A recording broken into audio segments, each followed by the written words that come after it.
پھر تھوڑا سا کنفیوژن کبھی لگے کہ کرنٹ صحیح طور پر سپلائی نہیں ہو رہا ہے، کہیں کہیں گڑبڑ ہے، کہیں کہیں وائرس نظر آ رہا ہے، تو اپنے آپ کو سنی مسلمان کہنے کے ساتھ ساتھ یہ ضرور کہیے گا کہ ہم غوث و خواجہ کے ماننے والے ہیں۔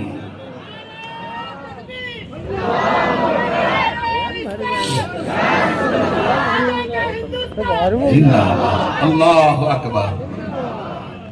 اتنا سبق یاد رکھیں گے نا، یہ سبق خود بھی یاد رکھیے، اپنے بچوں کو بھی یاد دلائیے، اس لیے کہ کرونا وائرس کے ساتھ ساتھ عقیدے کو خراب کرنے کے وائرس بھی آج کل بہت زیادہ پیدا ہو گئے۔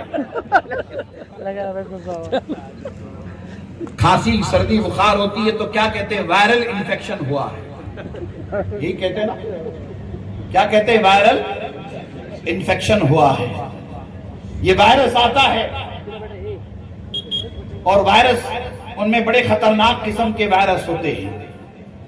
ہم نے دیکھا کہ کرونا وائرس جان لینے والا وائرس تھا، کرونا وائرس جان لینے والا وائرس تھا، اس نے کئی جانیں لے لی، مگر اس سے بھی زیادہ خطرناک وائرس بدعقیدگی کا وائرس ہے۔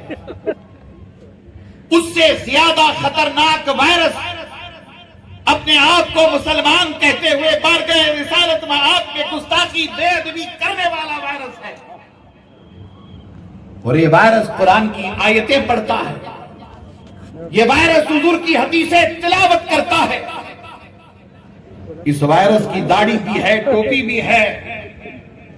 یہ وائرس ہماری نوجوان نسلوں کو، ان کے عقیدے کو، ان کی عقیدت کو تباہ برباد کرنے کی کوشش کر رہا ہے۔ جماعت اہل سنت کرناٹکا پرعزم ہے، غوث و خواجہ کی عطاؤں سے ہم اہل سنت 14 صدیوں سے بڑے مضبوط رہے ہیں۔ ایسے کئی وائرس پیدا ہوتے رہے، بدعقیدگی کے ٹکراتے رہے، مگر مدینے کے تاجدار کا ایسا کرم ہے کہ سارے وائرس ٹکرا کر کے ختم ہو گئے۔ ہر دور میں اہل سنت کا بول بالا رہا اور قیامت تک اہل سنت کا بولیے بول بالا رہے گا۔ امام احمد رضا محدث بریلوی رحمت اللہ تعالی علیہ نے بڑی پیاری بات کہی تھی، کیسے آقاؤں کا بندہ ہوں رضا، کیسے آقاؤں کا بندہ ہوں رضا، بول بالے میرے سرکاروں کے۔ حضرات گرامی، ہمیں مکمل طور پر عقیدہ اور عمل کے اعتبار سے اسلام میں داخل ہونا ہے، اور ہمارا عقیدہ بہت ہی واضح ہے۔ جیسا کہ مفتی صاحب فرما رہے تھے کہ اسلام مشکل مذہب نہیں ہے، بہت آسان مذہب ہے۔ ترکی جانتے ہیں نا، پتا ہے نا آپ سب جانتے ہیں، پتا ہے آپ ترکی، اللہ اکبر، اسلامی ذہن بنا، بالکل یورپ یہ ہے، ایک طرح سے یورپ کو لگ کر کے ہے ترکی، کلچر وغیرہ کافی حد تک مطلب ہے کہ یورپ کا اسلامی ذہن بنا۔ مسجدیں پہلے خالی رہتی تھی، اسلامی ذہن بنا، لوگ نمازی بننے لگے۔ آج ترکی کا مسلمان دنیا کا طاقتور ترین مسلمان ہے، بولیے کہاں کا؟ ترکی کا مسلمان دنیا کا طاقتور ترین مسلمان ہے، پاورفل مسلمان ہے، معاشی اعتبار سے، اقتصادی اعتبار سے، فائنانشلی اعتبار سے بہت ہی مضبوط مسلمان ہے ترکی کا مسلمان۔ ترکی بہت ترقی کر گیا ہے۔ تبدیلی آئی تو کیسے؟ پتہ ہے اس وقت ماحول کیا ہے؟ بتاتے ہیں ترکیوں کی کامیابی کا راز ان کا عقیدہ، اہل سنت، ایمان وغیرہ سب اپنی جگہ درست۔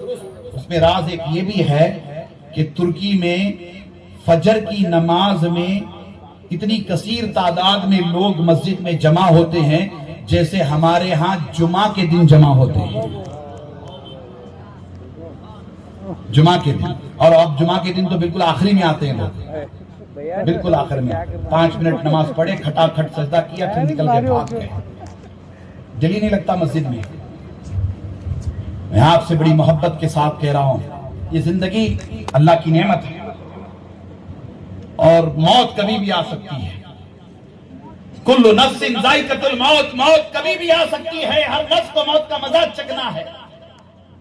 اس سے پہلے ملت کے نوجوانوں سے میں گزارش کرتا ہوں کہ تیاری کرو اور اپنے آپ کو نمازی بناؤ. نماز تمہیں کامیابی کامرانی سے ہمکنار کرے گی. حقوق العباد ادا کرنے کی بات ہوئی، بندوں کے حقوق ادا کرنے کی بات ہوئی. آپ توجہ کرتے ہیں، آپ کو کرنا چاہیے. ماں باپ کی دعائیں لو، ماں باپ کی دعائیں لو. تم اپنے ماں باپ کے ساتھ جیسے پیش آؤ گے تمہارے بچے تمہارے ساتھ ویسے پیش آئیں گے. یہ ایک سائیکل ہے، سائیکل ہے. ہمارا جیسا رویہ رہے گا ہمارے ماں باپ کے ساتھ، پھر ہمارے بچے بھی ہمارے ساتھ ویسا ہی کریں گے. اپنے ماں باپ کی دعائیں لو، ان کی خدمت کرو. ایک نوجوان نے مجھ سے کہا کہ میری ماں جب بھی مجھ سے بات کرتی ہے تو بہت سخت بات کرتی ہے، کبھی گالی دے دیتی ہے. تو میں نے اس نوجوان سے کہا کہ بیٹا ایسا ہے کہ تیری ماں تجھے گالی دے دے، تیری ماں تجھے سخت کلام کرے، برداشت کر، اف تک نہ کر. یہاں تک میں نے کہا کہ تیری ماں اگر تجھے مارنے آئے، پیٹنے آ جائے تو اپنا سر جھکانا اور جوتا دے دینا اپنی ماں کے ہاتھ میں کہ امی یہ جوتا ہے، لے لو، یہ میرا سر ہے، جتنا چاہو اتنا مارو. اللہ اکبر. ماں کی دعائیں لو. ماں کی ناراضگی سے اللہ اور اس کے رسول ناراض ہو جاتے ہیں. ماں باپ کی ناراضگی سے اللہ اور اس کے رسول ناراض ہو جاتے ہیں. ہمیں ہر حال میں اپنے والدین کی اطاعت اور فرما برداری کرنا ہے. میں ملت کے نوجوانوں سے خصوصی طور پر توجہ کا طالب ہوں. حالات اچھے نہیں ہیں. اس وقت پورے ملک میں نفرتوں کا ماحول ہے. وقت ترمیمی بل پارلیمنٹ میں پیش ہوا ہے. یونیفارم سول کوڈ آنے والا ہے، UCC جسے کہتے ہیں. ملک میں منافرت کا ماحول دن بدن بڑھتا چلا جا رہا ہے. ایسے پرفتن دور میں مسلمانوں، ہمارے لیے یہ ضروری ہے کہ ہم خیر امت ہونے کی حیثیت سے سچے پکے مسلمان ہو کر اچھی زندگی گزاریں، اور پھر ہم ان فتنوں کے خاتمے کے لیے جو ہمارے ملک میں برپا کیے گئے ہیں، اس کے خاتمے کے لیے صرف اور صرف ہم ایجوکیشن کے ذریعہ ان فتنوں کا خاتمہ کر سکتے ہیں. کس کے ذریعہ؟ بولیے، سب مل کر بولیے، ایجوکیشن، تعلیم. یہاں ہم انشاءاللہ عشاء کی اذان دیں گے اور نماز ادا کریں گے انشاءاللہ. مساجد میں جو اذان ہو رہی ہے وہ اذان ہوتی رہے گی. اللہ رحمت اور برکت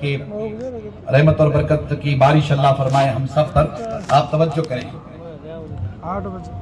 ہم ان فتنوں کا جواب اپنے ملک میں ایجوکیشن سے دے سکتے ہیں. ماہرین بڑی ذمہ داری کے ساتھ فرماتے ہیں کہ اگر انڈیا کا مسلمان، انڈین مسلم اگر اس دیش میں سر اٹھا کر کے جینا چاہتا ہے تو وہ ایجوکیشن حاصل کرے، تعلیم حاصل کرے. آپ سر اٹھا کر جینا چاہتے؟ ہمارے بچوں کو ہم سر اٹھا کر کے جینے والا بنانا چاہتے ہیں تو ہماری یہ ذمہ داری ہونی چاہیے کہ ہم اپنے بچوں کو ایجوکیٹڈ بنائیں، تعلیم پر ہم توجہ دیں. توجہ کریں گے انشاءاللہ. سب مل کر کے بولیے انشاءاللہ. ہمیں اگر بھوکا رہنا پڑے تو ہم بھوکے رہیں گے.